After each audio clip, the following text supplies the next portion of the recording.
Les deux grands défis majeurs de l'agriculture.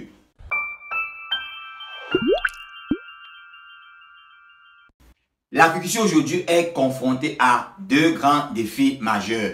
Sur le plan mondial, la population est de pratiquement 7 milliards d'habitants. Et d'ici 2050, cette population va passer à 10 milliards d'habitants.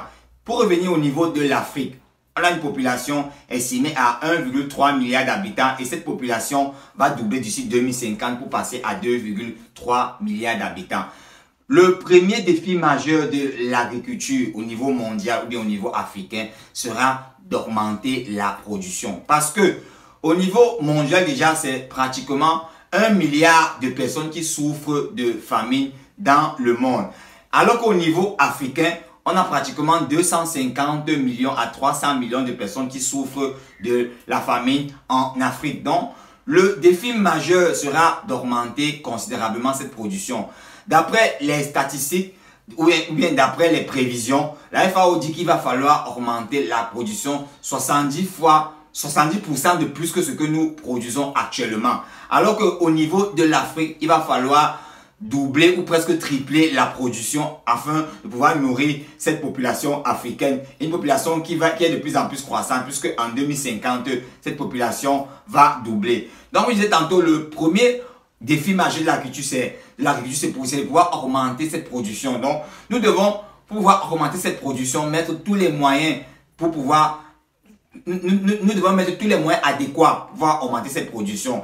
Maintenant, les moyens adéquats, ce sera l'utilisation des intrants chimiques, ce sera l'utilisation des semences améliorées, ce sera l'utilisation des engrais de synthèse, ce sera l'utilisation des pesticides et ce sera de réaliser l'agriculture de manière mécanisée, industrielle et sur de grandes superficies parce que la demande en aliments est immense et elle est énorme et il faut produire en grande quantité, il faut produire en très grande quantité pour pouvoir combler ces demandes. Donc, le premier défi majeur sera d'augmenter la production agricole au niveau mondial et au niveau africain. Le deuxième grand défi majeur, ce sera de respecter l'environnement, ce sera le respect de l'environnement. Parce que aujourd'hui, on s'est rendu compte que l'agriculture, c'est le premier élément de pollution dans le monde. C'est le premier élément c'est plutôt le premier élément de l'augmentation des gaz à effet de serre. Donc, l'agriculture est une activité qui contribue énormément à l'augmentation des gaz à effet de serre, qui contribue majoritairement au changement climatique. Donc, le tout ne sera pas seulement d'augmenter cette production, il va falloir augmenter cette production, produire tout en respectant l'environnement. Parce qu'aujourd'hui, avec l'utilisation des produits fossiles tels que le pétrole qui permet de produire des pesticides, qui permet de produire certains engrais,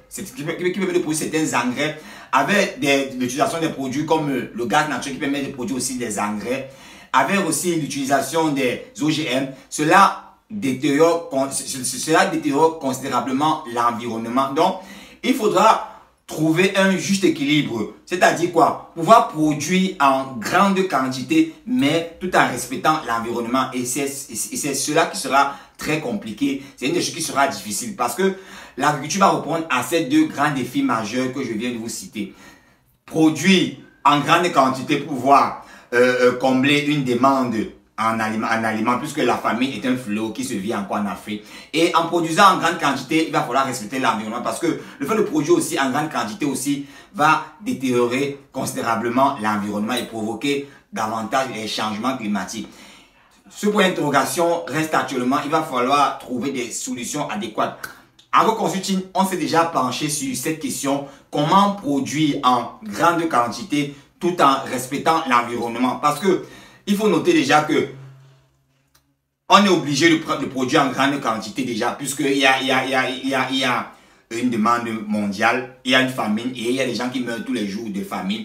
Et d'un côté aussi, il faut pouvoir produire en grande quantité en respectant l'environnement avec des méthodes saines, avec des méthodes bio qui permettent de respecter l'environnement. Maintenant, nous savons aujourd'hui que le bio ne parvient pas aujourd'hui à produire en grande quantité et si on ne produit que bio, même la quantité qui est produite chimiquement, la production bio elle sera très faible par rapport à la production chimique qui se fait actuellement. Donc, en consulting, comme je disais tantôt, on s'est penché sur cette question et rendez-vous en 2050 puisque notre vision, c'est d'éradiquer la famine en Afrique. Et aujourd'hui, on est en train de travailler sur ces deux grands défis majeurs. Comment produire en grande quantité tout en respectant l'environnement. Il y a un travail qui est en cours sur ces deux grands défis majeurs.